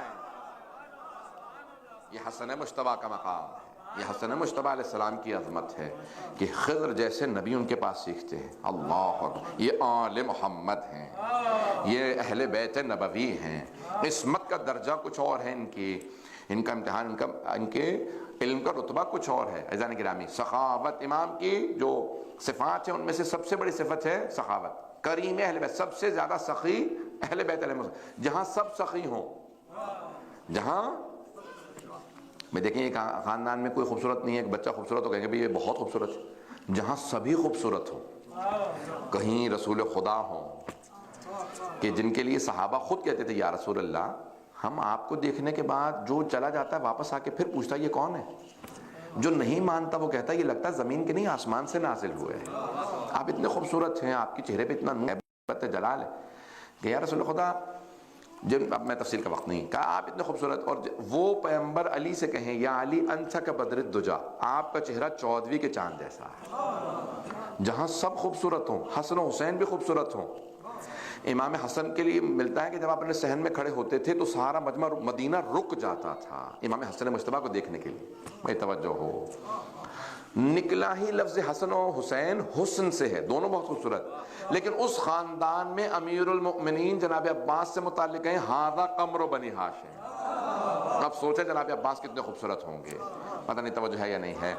جانے گرامی, جہاں کوئی خوبصورت نہ ہو تو وہاں پہ کہتے تھے بھی بہت خوبصورت. جہاں سبھی خوبصورت ہوں, جہاں سبھی سخی ہوں, وہاں کہا جائے سب سے زیادہ سخی حسن مجتبیٰ. نہیں پہنچا سکا بات کو. ایک ہے سخی, عربی کا لفظ, دوسرا ہے کریم. میں آج دن میں پیش کر رہا تھا, سخی اسے کہتے ہیں جو خود کھائے, جو بچ جائے وہ دوسروں کو دے دے, اور کریم اسے کہتے ہیں جو کہے میں خود نہیں کھاؤں گا دوسروں کو دوں گا, اسے کہتے ہیں کریم. اسے کہتے ہیں کریم. الرجال اربعون, وقت ہے نا. لوگ 4 طرح کے ہیں. پہلا سخی, خود بھی کھائے دوسروں کو بھی کھلائے. دوسرا بخیل, جو صرف خود کھائے دوسروں کو نہ کھلائے. بخیل جو خود صرف کھانا چاہتا ہے. لئیم, لعین نہیں, لئیم, لام حمزہ یہ میم, لئیم, جو کہے کوئی کھائے نہ, میں کھاؤں نہ کھاؤں کسی کو کھانے نہیں دوں گا, اسے کہتے ہیں لئیم. مولانا نے نہج البلاغہ میں پیش کیا. چوتھا لئیم, اور تیسرا لئیم. چوتھا کون ہے؟ کریم. مولا کہتے ہیں جو کہے میں کھاؤں نہ کھاؤں میں دوسروں کو ضرور کھلاؤں گا. اہل بیت کریم ہے, اور اہل بیت جو سب کریم ہیں ان میں سب سے کریم امام حسن Mujtaba. The most generous of all the generous is امام حسن علیہ السلام. کتنے کریم تھے؟ روایات میں ملتا ہے کہ سب سے زیادہ کریم امام حسن مجتبیٰ, کہ آپ کا دسترخوان مسلسل 24 گھنٹے چلتا رہتا تھا. جو آئے دسترخوان پہ آ کے کہے میں کھانا کھانا چاہتا ہوں, یہ نہیں کہتے تھے رات کا وقت ہے اب کیوں آیا, کہ در پہ آ گیا اسے لازماً کھلاؤ, مسلسل کھلاتے. یہ کریم اہل بیت. امیر المؤمنین سے متعلق ملتا ہے جب کسی نے کہا نا یا علی آپ زیادہ سخی ہیں یا حاتم زیادہ سخی تھا, کہا یا علی حاتم کا ایک محل تھا, حاتم بادشاہ تھا, تو کہا حاتم کا ایک محل تھا, اس کے 40 دروازے تھے, 40 gates to the palace of Hatim الطائی. He was very generous, بہت سخی تھا. 40 دروازے تھے, ہر دروازے سے عطا کرتا تھا چھپ کے, تاکہ اس کو شرم نہ آئے مانگنے والے کو. دیتا تھا, کہتا تھا اگلے دروازے سے مانگو وہ بھی دے گا, پھر چھپ کے آتا, آواز بدل کے پھر وہاں سے دیتا, پھر 40 دروازوں سے دیتا. کہا یا علی بتائیے آپ زیادہ سخی ہیں یا حاتم زیادہ سخی تھا؟ مولا نے کہا کہ حاتم سخی تھا, لیکن میں ایک دروازے سے اتنا دے دیتا ہوں کہ دوسرے دروازے کی نوبت نہیں آتی. دوسرے دروازے کی نوبت نہیں آتی. جہاں سب سخی ہوں وہاں کریم اہل بیت سید امام حسن مجتبیٰ. پتہ نہیں بات پہنچ رہی ہے نہیں پہنچ رہی. اب آپ سوچیے جہاں سب سخی ہوں. جناب امیر سے کسی نے کہا کہ مجھے کھانے کو چاہیے. مولا نے کہا مہمان بن جا میرا. خشک روٹی جو کی مولا نے گھٹنے پہ مار کے توڑی اور پانی میں ڈبو کے منہ میں رکھی. کہا یہ کیا؟ مولا نے کہا میں یہی کھاتا ہوں. کہا مجھے اچھا کھانا چاہیے. کہا قریب میں ایک دسترخوان ہے, وہاں چلا جا, وہ بہت کریم ہے. پتہ نہیں توجہ ہے یا نہیں. میرے دسترخوان پہ کہا کہ میں آپ کا مہمان بننا چاہتا ہوں. اس نے کہا کہ علی ہیں, پتہ نہیں کتنا گوشت کھاتے ہوں گے, کتنا بکرے کھاتے ہوں گے, فاتح خیبر. وہ یہی سوچ کے آیا تھا کہ فاتح خیبر ہے. کہا میں فاتح خیبر کا مہمان بننا چاہتا ہوں. یہ فاتح خیبر. مولا زمین پہ بیٹھ کے خشک روٹی جو کی. کہا میں آپ کا مہمان بننا چاہتا ہوں. مولا نے کہا میں تو یہ کھا رہا ہوں. خشک روٹی کھا سکتا ہے؟ کہا نہیں. کہا پھر اگر چاہیے تو جا, قریب میں ایک دسترخوان ہے, وہ بہت کریم ہے, وہ جو خود بھی نہیں کھاتا دوسروں کو کھلاتا ہے. آنے کے بعد کہا بھئی مولا امام حسن سے کہا میں آپ کا مہمان بننا چاہتا ہوں. مولا نے کہا جو چاہتا ہے کھا لے. دسترخوان لگایا اس کے لیے. تو وہ کیا کرتا تھا کہ اپنے ایک جو لفافہ تھا اس میں الگ سے کھانا ڈال لیتا تھا. مولا نے کہا جتنا کھانا ہے کھا, لے جانا چاہتا ہے لے جا, اس طرح سے مت, آرام سے تھوڑا تھوڑا کھانا مت رکھ, جتنا لے جانا چاہتا ہے لے جا. کہا نہیں یہ قریب میں آدمی ہے بہت غریب ہے, اس کے لیے لے جانا چاہ رہا. امام جانتے تھے. کہا کس کی بات کر رہا ہے؟ کہا حیدر نام ہے, فاتح خیبر ہے. خشک روٹی کھا رہے تھے, سوچ رہا ہوں ان کے لیے تھوڑا سا گوشت لے جاؤں. مولا نے کہا یہ جو دسترخوان ہے انہی کا ہے, وہ میرے بابا ہیں. کہا اتنا بڑا دسترخوان ہوتے ہوئے خشک روٹی؟ کہا ان کا زہد ایسا ہے, وہ زہد ایسا رکھتے ہیں, انہیں دنیا سے رغبت نہیں ہے. حضرات گرامی, امام حسن مجتبی علیہ السلام پیش کر رہا ہوں میں اب, کہ جب معاویہ آیا نا شام, مدینے آیا شام سے, تو اس نے کہا کہ مدینے والوں, ان کی شہادت ہو چکی تھی, امام حسن مجتبی کا دور تھا, تو اس نے کہا کہ مدینے میں جتنے علماء ہیں, صحابہ ہیں, سب کو دعوت دو کہ معاویہ آیا, میں سب کو پیسے دوں گا. دیکھیں, بیت المال پہ سخاوت دکھانا کوئی کمال نہیں ہے. بیت المال یہ نہیں, ٹریجری جسے کہتے ہیں, کیا کہتے ہیں انگلش میں, ٹریجری کہتے ہیں, حکومت کا خزانہ. حکومت کا خزانہ اپنا تو نہیں ہے, اس پہ سخاوت دکھانا. یہ پاکستان کے حالات نہیں سنا رہا میں. تو اب وہ بہرحال اس نے کہا کہ بھئی جتنے ہیں نا صحابہ, عالم, جتنے, سب سے کہہ دو کہ معاویہ آیا, وہ سب کو پیسے دے گا. درباریوں کی کمی تو رہی نہیں, سب پہنچنے لگے. اس نے کہا یہ کون ہے, نام پوچھتا تھا کہ ان کو 100 درہم دے دو, ان کو 50 درہم دے دو, ان کو 200 درہم دے دو, کسی کو 300 400 درہم 500 درہم بھی دی. صبح سے شام تک لوگ آتے رہے. کہا کیا بات ہے, حسن مجتبی نہیں آ رہے؟ ظہر کا وقت قریب آ گیا ہے, حسن مجتبی نہیں آ گیا. وہ نماز کے لیے آتے ہیں, آپ سے ملنے نہیں آئیں گے. پتہ نہیں توجہ ہے یا نہیں. کہا وہ معاویہ سے کہا کہ تمہارے سامنے نہیں جھکیں گے, تمہیں سلام کرنے نہیں آئیں گے, وہ نماز کے لیے آئیں گے. کہا نماز کے لیے آئیں تو ضرور ملوانا. امام آئے نماز کے لیے تو فوراً کہا بھئی جتنا صبح سے لے کے اب تک جو ہے سب کو دیا ہے, اتنا اکیلے حسن مجتبی کو دے دو. تو زمین پہ ڈھیر لگ گیا پیسوں کا. اور اس نے فوراً کہا میں ہندا کا بیٹا ہوں. اچھا, ائمہ کو رسول خدا کی وجہ سے, رسول خدا کو سخت نفرت تھی ہندا سے, کیونکہ چچا کا حضرت حمزہ کا کلیجہ چبایا تھا. ائمہ کو بھی سخت نفرت تھی. اگر زیارات میں دیکھیں تو ائمہ کئی مرتبہ نام نہیں لیتے ان کے, کہتے ہیں وابن آکلۃ الاکباد اللعین ابن اللعین, کلیجہ چبانے والی کے بیٹے, ملعونہ کے بیٹے, ان پہ بلانت. یعنی ائمہ علیہ السلام نے بڑی سخت نفرت کا اظہار کیا ہندا سے. اب اسے بھی پتا تھا, لیکن بہرحال اس نے امام کے سامنے کہا میں ہندا کا بیٹا ہوں, یہ سارا آپ کے لیے. امام فوراً اٹھے, نماز پڑھنے چلے گئے. اتنے میں ایک امام کا چاہنے والا آیا. اس نے کہا مولا میں نے نظر کی تھی, منت مانی تھی, میرا اگر کام ہو گیا تو میں اپنے ہاتھوں سے جوتے بناؤں گا, امام کے پاؤں میں جا کے پہناؤں گا. تو امام نے کہا رکھ دے, میں پہن لوں گا. آپ نے جوتے سے اپنے ہاتھوں سے بنایا. پرانے زمانے میں آپ کو پتا لکڑی سے لوگ کاٹتے تھے یا پھر چمڑے کے ہوتے تھے, اور کوئی جوتے نہیں. اب اس نے لکڑی کے کھڑاوے تھے, سستے سے بہت جوتے, اس نے بیچارہ غریب آدمی تھا. تو اس نے کہا کہ میں نہیں مولا, میں نے منت یہ مانی تھی, نظر یہ کی تھی, اپنے ہاتھوں سے امام کے قدموں میں پہناؤں گا, رکھ نہیں دوں گا, میں آپ کے پاؤں میں پہناؤں گا, آپ تشریف رکھیں, میں اپنے. تو ایک مرتبہ امام تشریف فرما ہوئے, اس نے امام کے قدموں کو چوما, فوراً امام کے پاؤں میں, امام نے اس کو روکا, اس نے امام کے پاؤں میں اپنے ہاتھوں سے جوتے پہنائے. جیسے ہی امام کھڑے ہوئے تو امام نے کہا جتنا یہ سونا رکھا تھا نا معاویہ نے سامنے, امام نے کہا یہ سارا تیرا. پتہ نہیں توجہ ہے یا نہیں. بھئی بیت المال اس کا نہیں تھا, یہ امام ہی کا تھا. تب اس نے قبضہ کر رکھا تھا, وہ بیت المال پہ سخاوت دکھا رہا تھا, لیکن امام کا اپنا تھا. امام نے کہا یہ سب تیرا. جیسے ہی اس نے کہا کہ مولا سارا میرا, امام نے کہا یہ سارا سونا تیرا. پھر امام نے پلٹ کے معاویہ کو دیکھا, کہا میں فاطمہ کا بیٹا ہوں. حضرات گرامی, امام کی سخاوت مشہور ہے, کریم اہل بیت ہیں. امام کی خوشنودی کے آواز بلند صلوات پڑھیں گے.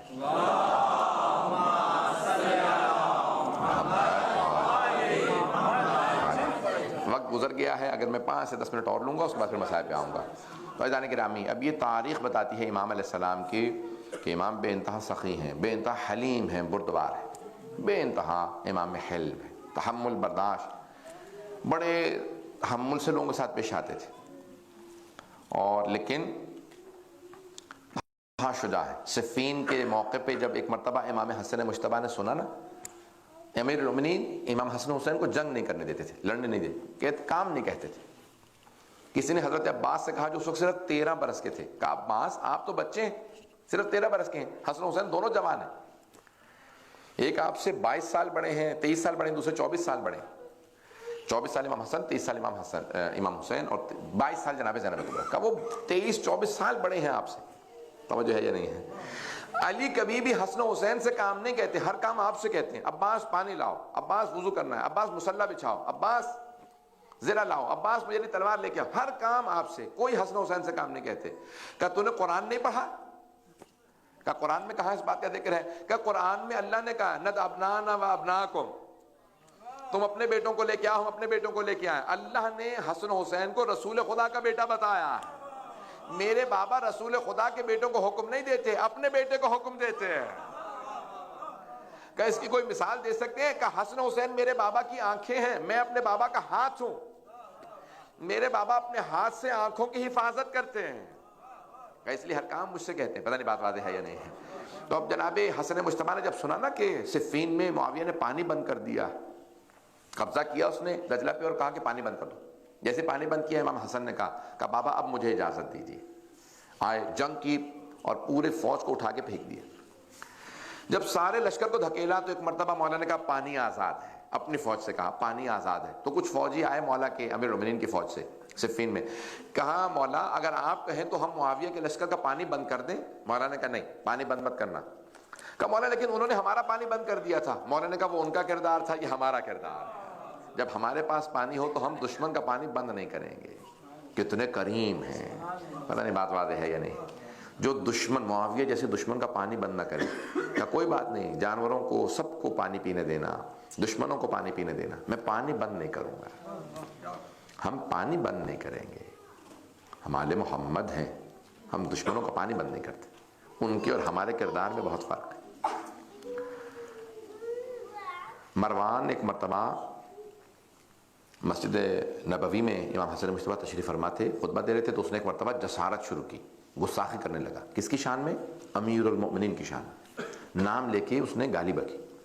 جب اس نے گالی بکی تو جناب امام حسین بھی موجود تھے، حضرت عباس بھی موجود تھے. تو جناب عباس نے ایک مرتبہ جناب امام حسن مجتبیٰ علیہ السلام کو دیکھا، کہا اجازت ہے؟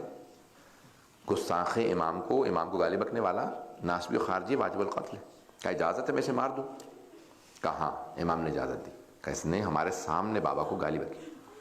تو حضرت عباس نے اس کے گریبان میں ہاتھ ڈالا، اسے گھسیٹنے لگے. جب کیونکہ مسجد نبوی میں مارنا نہیں چاہتے تھے، مسجد کی توہین نہ ہو، گھسیٹ کے باہر لے جا رہے تھے. اسے یقین ہو گیا کہ اب میں بچ نہیں سکتا، میں عباس کے ہاتھوں میں ہوں، کوئی مجھے چھڑوا نہیں سکتا، میں فرار نہیں کر سکتا.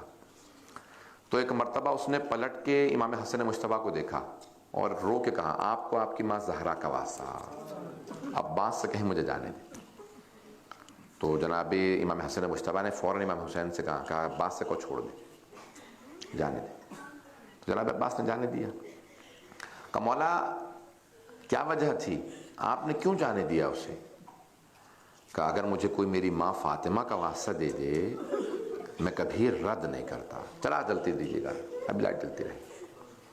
کہ مجھے کوئی بھی، لائٹ کو رہنے دیجیے گا مثلا، کہ کوئی بھی مجھے میری ماں فاطمہ کا واسطہ دے میں کبھی بھی رد نہیں کرتا، چاہے میرا دشمن ہی کیوں نہ ہو. جب اس نے کہا نا کہ مجھے آج جانے دیں، جہنمی ہے، لعنتی ہے، لیکن اس نے مجھ سے کہا تھا آج مجھے جانے دیں آپ کو آپ کی ماں فاطمہ کا واسطہ.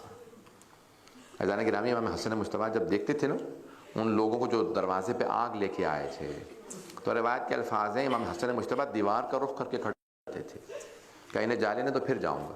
کسی نے پوچھا مولا کیا بات ہے، آپ دیوار کا رخ کیوں کر لیتے ہیں؟ کہ جب میں انہیں دیکھتا ہوں میری آنکھوں میں خون اتر آتا ہے. کہ مولا کیوں، کیا یاد آتا ہے؟ کہ وہ جلتا ہوا دروازہ گرتا نظر آتا ہے، کہ وہ میں دروازہ نہیں بھول سکتا.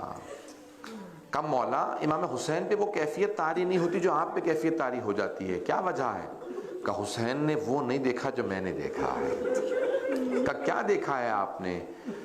میں آج پیش کر رہا ہوں. بہت بزرگ ایک عالم دین تھے، امام حسن کے مصائب پڑھا کرتے تھے. ایک مرتبہ مجلس پڑھ رہے تھے، مجلس پڑھ کے گھر چلے گئے تو خود ہی فرماتے کہتے میں نے خواب میں، بہت بڑے ایران کے عالم دین ہیں، وہ کہتے میں نے خواب میں امام حسن مجتبیٰ کو دیکھا. جب خواب میں دیکھا تو مولا نے کہا کیا بات ہے، تو میرے سخت ترین مصائب کیوں نہیں پڑھتا، تو میرے آسان مصائب کیوں پڑھتا؟ کہ مولا میں بتاتا ہوں آپ کے رونے والوں کو، ایک ہی امام ہے جن کو جب زہر دیا ان کے جگر کے ٹکڑے باہر آ گئے تھے، ان کا کلیجہ گھل گیا تھا، ان کے کلیجے کے ٹکڑے ہو گئے تھے. کہ نہیں میرا سب سے سخت مصائب نہیں ہے. کہ مولا میں آپ کے رونے والوں کو بتاتا ہوں کہ کوئی آدمی جس کو باہر آرام سکون نصیب نہ ہو، گھر میں آتا ہے، گھر میں سکون میں سے ملتا ہے، لیکن ایک ہمارے ایسے امام ہیں جو گھر میں بھی آتے تھے تو جو بیوی تھی جودا وہ زہر دینے والی تھی، مولا کو گھر میں بھی چاہنے دیتی تھی، گھر میں بھی سکون نہیں لینے دیتی تھی. مولا نے کہا نہیں یہ بھی میرا سب سے سخت مصائب نہیں ہے. کہ مولا میں آپ کے رونے والوں کو یہ بھی بتاتا ہوں، واحد امام ہیں جن کا گھر سے جنازہ گیا پھر گھر واپس آ گیا. واحد امام ہیں جن کا جنازہ واپس آ گیا ہے، جنازہ چلا، تشییع جنازہ ہوئی، پہلا خاندان اہل بیت میں جنازہ تھا جس کے تشییع جنازہ ہوا، گھر میں جنازہ واپس آ گیا، کبھی تاریخ میں نہیں ہوا جنازہ جائے تدفین کے لیے پھر واپس آ جائے۔ مولا نے کہا نہیں، یہ بھی میرا سب سے سخت مصائب نہیں۔ کہا مولا میں آپ کے رونے والوں کو یہ بھی بتاتا ہوں، وہ ایک بہن تھی جو جنازے سے ایک ایک تیر نکالتی جاتی تھی، روتی جاتی تھی۔ مولا تاریخ میں ایک بہن ہے جو دو بھائیوں کے لاشوں پہ آئی ہے، پہلے بھائی کے لاشے سے تیر نکالے ہیں اور دوسرے بھائی کے لاشے سے ودا کر کے گئی ہیں، لاشے کو تپتی ریت پہ چھوڑ گئی ہیں۔ میں رونے والوں کو بتاتا ہوں، وہ جناب زینب کبریٰ ہیں جو بھائی کے لاشے سے تیر نکال رہی تھی۔ مولا نے کہا نہیں، یہ بھی میرا سب سے سخت مصائب نہیں۔ کہا مولا میں یہ بھی بتاتا ہوں کہ امام حسین کا لاشہ تیروں پہ تھا، حسن کے لاشے میں تیر تھے۔ کہا کہ نہیں، یہ بھی میرا سب سے سخت مصائب نہیں۔ کہا پھر مولا میں نہیں جانتا آپ کا سب سے سخت مصائب کون سا ہے۔ کہا مولا آپ خود بتائیے کون سا مصائب سب سے سخت ہے۔ کہا اب جب میرے رونے والوں کے سامنے جانا تو کہنا حسن مجتبیٰ نے کہا ہے کہ میرا سب سے سخت مصائب یہ ہے، میرے رونے والوں سے کہنا مدینہ شہر تھا، شہر کی ایک گلی تھی، گلی کا ایک دروازہ تھا، اس دروازے پہ آگ لگی تھی، جلتے ہوئے دروازے کے پیچھے حسن مجتبیٰ کی ماں کھڑی تھی۔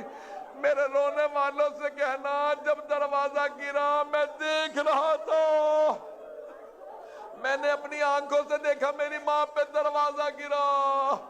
جب دروازہ گرا لوگوں سے کہنا میری ماں نے آواز دی فضا الیکی، فضا میری مدد کو آ، میرا محسن شہید ہو گیا۔ کہا میرے رونے والوں سے کہنا حسن مجتبیٰ کہتے ہیں جب دروازہ گرا میں نے دیکھا میری ماں نے آواز دی فضا۔ کہ جب ایک مرتبہ میری ماں نے سر پہ برقع سنبھالا وہ سب اندر آئے، میں نے اپنی آنکھوں سے دیکھا میری ماں نے کہا فضا مجھے سہارا دے، الگ کر لے۔ اجرکم اللہ، اجرکم اللہ، میں تمام کر دیتا لیکن مولا فرماتے ہیں نہیں، یہ سب سے سخت جملہ نہیں۔ شیخ عباس قمی نے بیت الاحزان میں لکھا ہے جب وہ امیر المومنین کو لے کے آئے نا، صحن میں باہر لے کے آئے، میرے مولا نے وہ جس نے دروازے کو آگ لگائی تھی اس کے گریبان میں ہاتھ ڈالا، زمین پہ گرا کے اس کے سینے پہ پاؤں رکھا کہ اگر مجھے پیغمبر کی اجازت ہوتی میں تجھے جان سے مار دیتا، لیکن پیغمبر نے مجھ سے وعدہ لیا تھا یا علی میرے بعد تلوار نہ اٹھائیے گا۔ ایک مرتبہ ان ملعونوں نے کہا علی کے گلے میں رسی ڈالو، یہ تلوار نہیں اٹھائیں گے، لے چلو۔ جب لے جا رہے تھے روایت کے الفاظ ہے جناب سیدہ نے ابا کے دامن میں ہاتھ ڈالا کہ میں علی کو لے جانے نہیں دوں گی، رک جاؤ۔ ایک ملعون نے کہا کون فوز ذرا سیدہ سے چھڑوا، اس نے تلوار کا دستہ بی بی کے ہاتھ پہ مارا، جیسے ہی ابا کا دامن چھوٹا مولا کہتے ہیں میں 7 برس کا ماں کو دیکھ رہا تھا۔ بس بھی میں تمام کر دیتا لیکن یہاں مولا حسن مجتبیٰ کے مصائب تمام نہیں ہوتے۔ آپ جانتے ہیں جب جودہ ملعونہ نے امام کو زہر دیا تو اس کے بعد رونے لگی، جب زہر دے کے رونے لگی نا مولا نے سوال کیا کیا اب کیوں رو رہی ہے، تجھے تو خوش ہونا چاہیے، تو چاہتی تھی نا زہر دے کے مار دے، تیرا کام ہو گیا، میرے کلیجے کے ٹکڑے باہر آ گئے۔ کہا نہیں مجھے شرم آ رہی ہے، ابھی آپ کے بھائی آئیں گے، بہنیں آئیں گی، پوچھیں گے کس نے زہر دیا، آپ میرا نام بتا دیں گے، مجھے ان سے شرم آ رہی ہے، میں اس لیے رو رہی ہوں۔ امام نے کہا پچھلے دروازے سے چلی جا، میں کتنے کریم امام ہے جو قاتلہ کو بھاگنے دے۔ جب وہ بھاگنے لگی امام نے کہا لیکن ایک میری بات سن لے، تو نے جو آج مجھے زہر دیا ہے نا میری ماں کی بد دعا تجھے لگے گی، یاد رکھ وہ جو تجھے معاویہ پیسے دے گا تیرے علاج پہ لگ جائیں گے، تو پاگل ہو کے مرے گی، اور یاد رکھ وہ کبھی بھی اپنے بیٹے یزید سے تیری شادی نہیں کرے گا، تو نے مجھے زہر دیا، یاد رکھ پوری زندہ دنیا میں بھی ذلیل و خوار ہوگی آخرت میں بھی۔ بس میں وہ چلی گئی، اتنے میں امام حسین علیہ السلام آئے۔ آخری جملے پیش کر رہا ہوں، 2 سے 4 منٹ کی زحمت دوں گا، کوئی رونے میں بخل نہ کرے۔ امام حسن بڑے مظلوم امام ہیں، بڑا کم تذکرہ ہوتا نا امام حسن مجتبیٰ کا۔ ایک مرتبہ سب سے پہلے امام حسین علیہ السلام آئے، جیسے ہی آئے نا تو دیکھا کہ بھیا یہ کس نے آپ کو زہر دے دیا، میرے آنکھوں کے سامنے آپ کے کلیجے کے ٹکڑے آ رہے ہیں۔ جب تش منگوایا نا تو کلیجے کے ٹکڑے آئے، امام حسن نے فوراً کہا اے میرے بھائی حسین یہ تش چھپا دو۔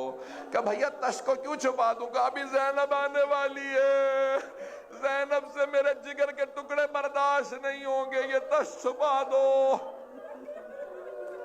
روایت کے الفاظ ہیں سارے بہن بھائی آ گئے، سب رو رہے تھے۔ امام حسین نے کہا سب مجھ پہ روئیں لیکن اے حسین آپ گریہ مت کیجئے گا، اتبکی علیہ ابکی علیک لا یومک یومک یا ابا عبداللہ، اے حسین آپ مجھ پہ رو رہے ہیں، میرا تو جی کرتا ہے میں ابھی بھی آپ پہ روں۔ کہا بھیا کیوں؟ کہا آپ میرے پاس ہے لیکن کربلا میں کوئی نہیں ہوگا، جب شمر کا خنجر ہوگا آپ کا سر خاک پہ ہوگا، میرا سر تو آپ کے زانوں پہ ہے۔ بس بھئی امام حسن نے کہا ہے میرے بھائی حسین سب روئیں آپ مت روئیے گا، لیکن امام حسین رکتے نہیں تھے، روتے جاتے تھے کہ نہیں بھائی میں آپ کی جدائی برداشت نہیں کر سکتا، ایک مرتبہ اگر دیکھ سکے تو میری طرف دیکھیے گا۔ امام حسن نے کہا بھائی مجھے لٹا دیجئے، میرے سینے میں بہت درد ہے۔ امام حسین نے بھائی کو لٹایا، جیسے ہی لٹایا روایت کے الفاظ 1.5 برس کا بچہ کھیلتا ہوا آیا، باپ کے سینے پہ چڑھ گیا۔ ایک مرتبہ جناب فروا آگے بڑھیں گا، قاسم بابا کے سینے سے اتر جاؤ، بابا کے سینے میں درد ہے۔ امام حسن نے کہا رک جاؤ فروا، قاسم کو سینے سے مت اتارو، قاسم کو سینے سے مت اتارو، جب یہ سینے سے لگتا ہے مجھے سکون ملتا ہے۔ ایک مرتبہ جناب قاسم کو بہت زور سے پیار کیا، پیشانی کو چوما، گلے کو چوما، پھر کہا فروا جب میرا بھائی حسین کربلا جائے قاسم کو ضرور بھیجنا۔ مجھے قاسم کا سراپا یاد آتا ہے، میرا دل کہتا ہے امام حسن کی آنکھوں میں کیا آ رہا تھا جو بار بار رو رہے تھے، جانتے کیا آتا ہوگا؟ مولا دیکھتے ہوں گے میرا بیٹا گھوڑے سے گرا، گھوڑوں کی ٹاپوں میں لاشا پامال ہو گیا، جب دیکھتے ہوں گے نا بیٹا لاشا پامال ہو گیا، مولا یاد کر کے روتے ہوں گے۔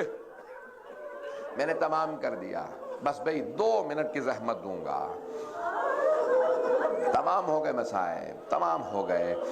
روایت کے الفاظ ہیں امام حسن مجتبیٰ نے، امام حسین نے خود امام حسن کو غسل دیا، اپنے ہاتھوں سے کفن دیا۔ معصوم کا غسل ہمارے جیسا نہیں ہوتا، وہ پاک و پاکیزہ ہیں۔ بس بھئی جنت سے حوض کوثر سے پانی آیا، مولا نے غسل دیا، جنت سے کافور آیا، کافور سے ایک مرتبہ کفن دیا، سب کچھ دیا، بڑی تعظیم سے جنازہ اٹھایا۔ میں کہوں گا امام حسن کہتے ہوں گے میرا تو جنازہ بڑی تعظیم سے اٹھا، میرے بھائی کا جنازہ 3 دن دھوپ میں پڑا رہے گا۔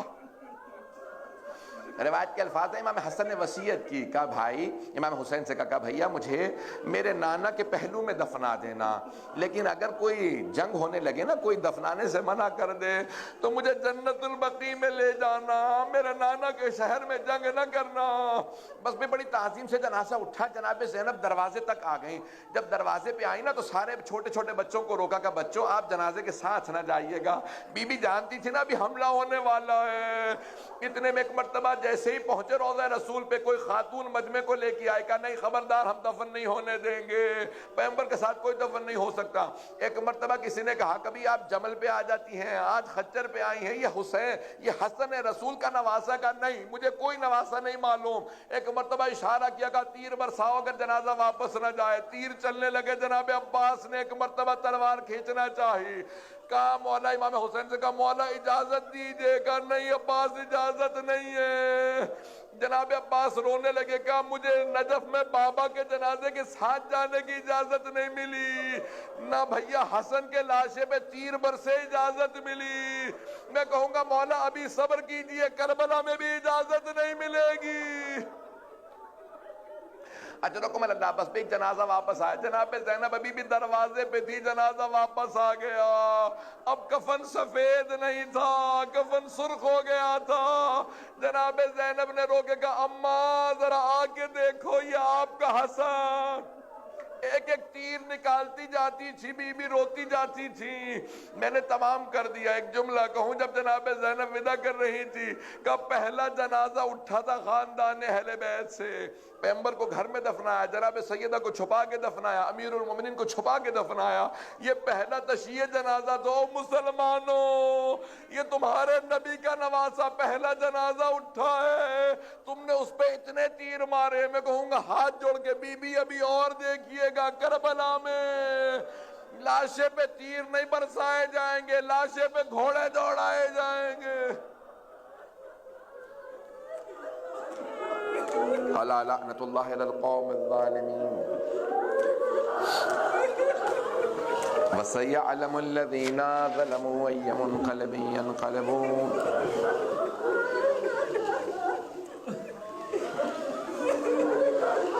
بس بھائی میں نے تمام کر دیے مسائل. ہاتھوں کو بلند کیجیے گا. مختصر سی دعا. 28 سفر بھی گزر گئی. آج جنت البقیع میں ہوں گے نا سب. ہر امام جنت البقیع جا رہے ہوں گے امام حسن مجتبیٰ کا پرسہ دینے. کس کو پرسہ دیں گے؟ جانتے ہیں کسے پرسہ دیتے ہیں؟ 2 ہستیوں کو. ایک ہستی جناب فاطمۃ الزہرا سلام اللہ علیہا، بی بی کو پرسہ دیتے ہیں ان کے بیٹوں کا. اور دوسرا کسے؟ امام زمانہ کو. مولا آج آپ کو سب پرسہ دے رہے ہوں گے. امام زمانہ بھی دیکھتے تو ہوں گے نا. ہر حرم میں روشنی ہے، ہر جگہ سونے چاندی کی زری لگی ہے، لیکن ائمہ بقیع کی کوئی بھی زری نہیں ہے. کوئی بھی ٹوٹی ہوئی قبر تو برداشت نہیں کرے گا نا ماں باپ کی. پروردگارہ واسطہ ان ٹوٹی قبروں کا امام زمانہ کے ظہور میں تعجیل فرما. پروردگار ہمیں وہ وقت دیکھنا نصیب فرما جب جنت البقیع کی دوبارہ تعمیر ہو. بس بھائی میں ایک آپ سے سوال کروں گا. آپ تو صرف آپ نے مصائب سنے ہیں تو آپ ایسے رو رہے ہیں. میں اپنی ماؤں بہنوں بیٹیوں سے سوال کروں، آپ نے صرف مصائب سنے ہیں نا؟ آپ نے دیکھا تو نہیں ہے لاشا امام حسن کا؟ آپ نے لاشے پہ تیر تو نہیں دیکھے نا؟ آپ نے صرف سنا ہے کہ لاشے پہ تیر برسائے گئے. جناب زینب نے تیر نکالے تھے، تیر نکالتی جاتی تھی، روتی جاتی تھی اور صرف ماں کو یاد کرتی تھی. اماں آپ نے کتنی زحمتوں سے پالا تھا. اماں یہ آپ کا بیٹا حسن. پروردگارہ چھٹے امام کی روایت ہے، روزہ قیامت میں نے دن میں پیش کی تھی. روزہ قیامت جناب سیدہ تشریف لائیں گی میدان محشر میں. خدا کہے گا سیدہ آج آپ جو مانگیں گی منادی ندا دے گا، اللہ عطا کرے گا. بی بی کہیں گی پروردگارہ مجھے میرے دونوں بیٹوں کی شہادت دکھا دے. جیسے آپ کے سامنے پردہ لگایا جاتا ہے نا، اس پہ اسکرین چلتی ہے، روایت کے الفاظ پردے پہ دونوں کی شہادت دکھائی جائے گی. ایک کے جگر کے ٹکڑے نظر آئیں گے، دوسرے کی کٹتی ہوئی رگیں نظر آئیں گی. جب بی بی دیکھیں گی نا دونوں بیٹوں کی شہادت، بلند آواز سے رو کے گریہ کر کے کہیں گے پروردگارہ میں نے چکیاں پیس کے پالا تھا. پروردگارہ میں نے بڑی زحمتوں سے پالا تھا بیٹوں کو. پروردگارہ یہ کیسے میرے بابا کی امت نے میرے بیٹوں کو کس طرح سے شہید کیا. پروردگارہ ہم سب کو زندگی میں امام حسن کی زیارت نصیب فرما، آخرت میں ان کی شفاعت نصیب فرما، دشمنان اہل بیت کو نیست و نابود فرما. پروردگارہ آل سعود کو غارت فرما. پروردگارہ ان پہ لعنت فرما. پروردگارہ جنت البقیع کے دوبارہ روضے تعمیر ہوتا دیکھنا نصیب فرما. بس بھئی ہمارے تو میں نے دیکھا ہے لوگ اپنے بھی مرحومین کی قبروں کو بار بار تعمیر کرتے ہیں، بار بار قبر کو تعمیر کرتے ہیں نا. ہائے میرے بابا کی قبر گر گئی ہے، لوگ تعمیر کرتے ہیں. اور اگر امام معصوم کی قبر کو کوئی گرا دے، پروردگارہ ہمیں وہ توفیق دے کہ دوبارہ ہم یہ قبریں بنتی دیکھیں. ربنا تقبل منا انک انت السمیع العلیم بحق محمد وآلہ الطیبین الطاہرین المعصومین. ماتم حسین یا حسین یا حسین یا حسین یا حسین.